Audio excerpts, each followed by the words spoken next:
Hello, I'm Jennifer Witt, Director of ProjectManager.com. Well, welcome to today's whiteboard session on how to deliver a presentation. What I've learned is one of the most frightening things for most project managers is giving a presentation. But that's where we can influence our team, influence our stakeholders, our executives, get their buy-in, sell an idea. It's the most powerful thing we can do, but it's the most frightening. But there are a few simple steps that I'm going to cover today on delivering a great presentation. So presentations are like any other thing that we have to do as project managers or any professional. It takes practice. So it's something that instead of raising the bar and expecting to walk out in front of your audience or your team or any group that you're presenting to, it's about practice, practice, practice, practice. So here are some few things to get you going. There are three components of a presentation. There's actually the presentation, the preparation for the presentation, there is the presentation itself, and there's follow-up after the presentation. So let's break it down. So preparation is what do I do before I give my presentation? So there's a lot of things to do. Here are a few categories. One is expectations.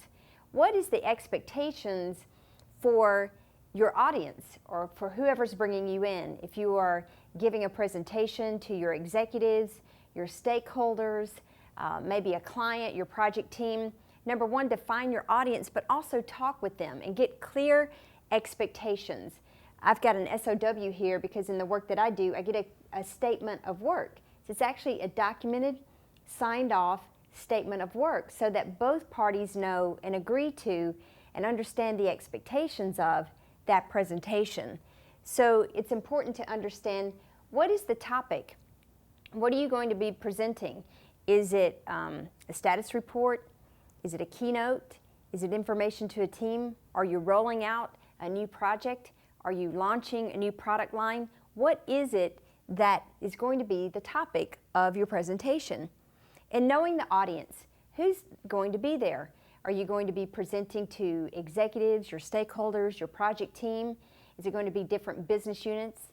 Or is it going to be internal, external people there? Is it going to be a mix of people who are at different levels, different experiences? What is the location? Where will this presentation be? Is it going to be in your office? Is it in the city? Is it in the country? Is it out of the country? What is the venue? Is it going to be a conference hall? Is it going to be a conference room? Is it going to be an office? What is the venue for the presentation and time? How long will you have? Will you have a 20-minute presentation? Is this a 1-hour keynote? Is it 90 minutes? Do you have a half an hour? You need to know what time, how much time you have. And what takeaways are the clients or the people bringing you in expecting? What are you going to leave behind so that they can follow up, understand, read upon after your presentation, after you're gone? The second part is once you have a clear expectation of what you're going to be presenting, it's researching. Researching through, I love Google. Google is one of my best friends. When I'm researching things, it's so easy to go Google a topic. I can also go to a library. I can also interview people. One powerful thing for companies, your project teams, is to interview the people who are going to be in the audience. Interview the people who are bringing you in for the presentation. And the reason you want to do that is you want to find out what are the issues, what's bothering them, what are you there to really address. And once you start talking to people, you get different perspectives of how people see the common issue and what you can do to actually address some of those issues. And through that, you want to remain relevant, relevancy to your audience. You want to be talking about things that matter to them, that's timely. If you're in technology, you don't want to be talking about technology that's really old, that's not applicable to them. If you're doing green projects, nonprofit projects, construction, engineering, whatever you're doing, you want to stay relevant to what they care about. So you will also want to keep in the back of your mind, why do they care? Why are they bringing you in, and why are they going to listen to you about this topic? And what does this mean to them? You know, people are always coming in for presentations. You want to keep them engaged, keep them excited and tuned into what you're saying during your presentation. So it's important to know, have them be thinking all the time, what does this mean to me and how can I take this back and use it? Professional materials. So whether you're delivering a PowerPoint, you're actually giving handouts or presentation materials in hard copy, you want them to remain professional. If you're going to be presenting something online, it's important to know how to get in, make sure you can have access, make sure that you have the logins and passwords and they're still active and valid. And then takeaways, making sure that your takeaways are ready, that you know where to ship them to and what's actually needed. So that's a lot of preparation before you even begin. And those are only a few of many other things, but just an idea of where to start. Then I feel like there's some best practices before the presentation, before the day of. It's important to visit the venue. Actually go to the place where you're having the meeting. If it's in your office building, just go make sure they have enough seating, the tables are arranged how you like it, the look and feel. If it's a conference area, if it's a stadium, if it's on location, off location, visiting that before so you have an idea and you have a feel of what it feels like for you. How are you going to project? How many people are going to be there so you know what equipment you might need? Also, rest and relax. Again, this is one of the most frightening things that most project managers do. And even professional speakers always still get those butterflies in their stomachs before they speak. So it's important to get a good night's rest, not worried about your presentation, how things are going, because you've done all this preparation, just getting a good night's rest. Also, equipment, making sure you have backups. I always have backups. I don't leave myself held hostage to someone else getting equipment, getting materials, having control over what I've got to step into, because what I've learned is you don't really know, if you do that, you don't really know. You may expect them to have a laptop or LCD or materials there, and you show up and whoever's supposed to have that done, maybe they're off or they don't really care. So I don't leave that, I don't leave myself open to those pitfalls. And then snacks.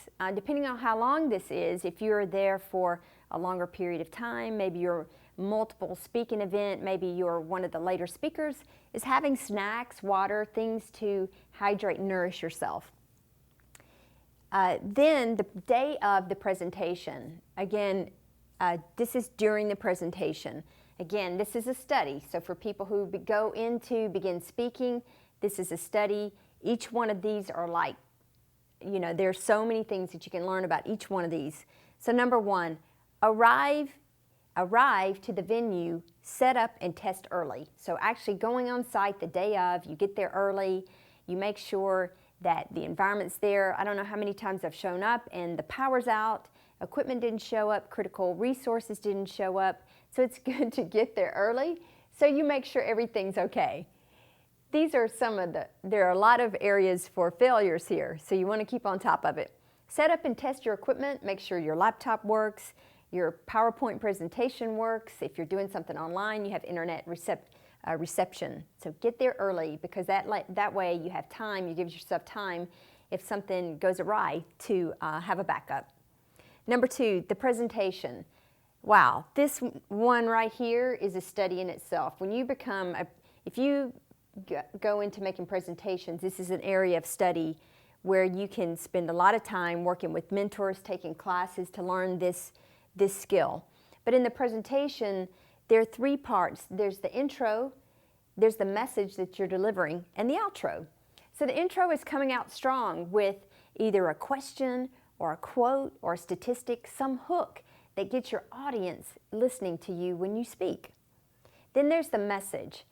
Having a clear, concise, pointed message that people can follow. If you're rambling all over the place and people can't follow you, they're going to leave confused and frustrated. So you want to have a clear, concise message. And then the outro. How are you going to wrap it up? So you basically tell the audience what you're going to tell them. You tell them through your message, and then you tell them again what you told them in your outro. So you introduce it, you say it, and then you wrap it up. And then through the delivery, is remembering a few items that is like, what is your tone? What are you there to do? Are you there to inspire a team? Are you there to inform someone? Are you there to deliver bad news? So it's remembering why you're there and what tone do you need to set. Do you need to be upbeat? Do you need to be serious? Do you need to interject humor? Or do you need to respect the fact that you're going to have to deliver bad news? And then the pace, understanding the pace. So you may have practiced and you may know what you're going to say, so you have it down, but remembering that your audience have never heard this message before. So keeping a pace that people can follow and giving them the pause so they can actually sink in and listen to and hear what you're saying. And then questions, knowing how, when you're going to ask questions. So you need to know going in, are you going to leave yourself room to ask questions? Are you going to take questions during the presentation? Or are you going to take questions after the presentation? And one powerful thing we've learned is you don't want to leave your presentation with a powerful message, setting people up to know exactly what you want, and then leaving someone to disrupt your whole presentation by asking some question that's going to throw either the audience off or you off. So you want to leave yourself room, if you do ask questions at the end, to leave yourself time to go back and reset the message that you left your audience with. You also want to have them know what are the next steps. What are the next steps that they're supposed to take? Give them a call to action. Do they need to go complete a survey? Do they need to take a course? Do they need to go complete some deliverables? Read a brochure? Do they need to come back for the next class? What is it that you need them to do? And always, always, always give them your contact information. How can they reach you for further questions? Can they email you? Can they call you? Do they fill out a form? What do they do to reach you for more information? We found some of the best practices is when you're at the presentation and at the end, collect cards from people. If they have cards, get their cards so you have their contact information. Make little notes. I always get someone's card, and if they ask me a question, I write a note on the back. Hey, they asked this question and I need to send some follow-up. Or if they want me to send them a book or some resources, I write the note on the back of their card. Then I write down any questions that people ask that I need to take back, and maybe I follow up to one person or I want follow up to the group.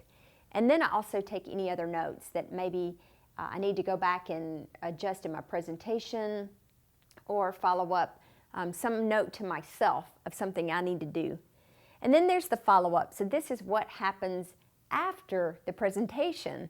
Again, it's more study about this, but here are a few things that I like to do is send a thank you. And depending upon what's appropriate for your audience, again, depending on who they are and what it is that you had the presentation on, I like to send a little thank you. Thank you for attending my session. Thank you for attending this presentation or this course. Here are the things that we said. You asked this question and I found it was very interesting. Thank you for participating. Or you can do that through email or a note card.